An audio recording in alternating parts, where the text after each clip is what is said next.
Hi, this is John Anderson, the editor-in-chief of CitiHealth. This month's editor's note is titled Bloom Where You're Planted. At the north rim of the Grand Canyon in Arizona sits a powerful lesson for any of us who choose to see. Not far from the visitor center, near the lookout point, grows this gnarled, twisted old juniper tree. It's much like hundreds of others in the area, so it doesn't immediately jump out to you as odd or unique. But it is peculiar when you really look at it for a moment. If you study it long enough, you can't help but marvel, how did this little tree come to be? You see, this particular little tree grows out of the side of a rock canyon wall. And if you question the Naturalist Guide, you'll hear an interesting bit of history connected to this tree. A juniper seed is not a lot different in appearance to a cantaloupe seed. In fact, in some improbable fashion, one of these unfortunate seeds found its way to a crevice near the edge of the canyon wall. It wedged into a cleft of solid rock. And that should have been the end of the little seed's creation, since no seed can possibly germinate without soil, not to mention the water scarcity and virtually non-existent sunlight. Needless to say, the seed had little chance of succeeding. But apparently nobody informed the little seed, and the seed was obviously unconcerned with its situation or the limitation of its life.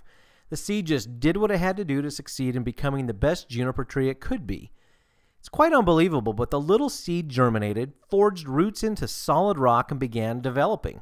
It eventually raised a shoot out of the cleft to seek sunshine and then rain. It steadily grew into a full-size juniper tree.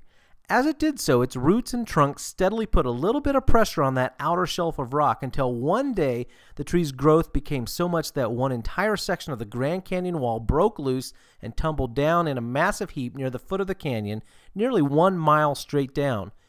It's estimated that over 40 million tons of rock lay at the canyon floor simply because one little seed didn't realize it couldn't grow, and because the seed, despite its hardships and unfavorable circumstances, refused to quit. So here's my point. None of us are beaten until we think we're beaten. Each of us can succeed despite any of the odds we face. Sure, our background and circumstances may have influenced who we are, but we're ultimately responsible for who we become.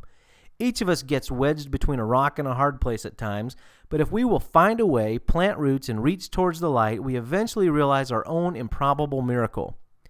This month, we turn our attention to the greening of health. However you view the issues of conserving, recycling, renewal, etc., there's so many little things that each of us could do to improve our lives, our families, and our neighborhoods, even the planet. If you feel that your contribution and effect is minuscule or even inconsequential, just remind yourself what one tiny seed did to 40 million tons of rock laying at the base of the Grand Canyon.